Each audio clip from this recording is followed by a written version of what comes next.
I'm just a dreamer, pero I'm also a hustler. And with DBTK, nagawa namin to achieve those dreams.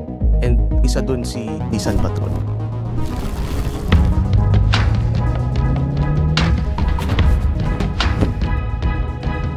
I'm Emil Javier and I'm the CEO of Don't Limit Kids, or DBTK. I don't really consider it as an old man's car. It's more of, ito yung nagpapasaya sa akin. Kasi every time nakakita ako ng owners dati, growing up, na merong Nissan Patrol, sila yung mga tipo na kailangan mong pakinggan. Para silang mentor. Ganon yung feeling ko sa kanila na being a brand owner, I want my image to be as very professional. Na nandito ako sa streetwear scene wherein very unorthodox yung galaw ng business namin.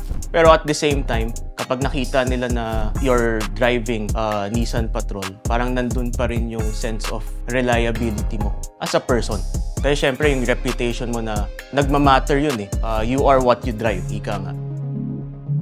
So, nandun na ako sa stage ko kasi ngayon na I'm planning to have my very own family. And I want it to be as spacious as possible without sacrificing the comfort. And I still want to have fun when driving. So, ever since talaga gusto ko talaga yung Nissan Patrol.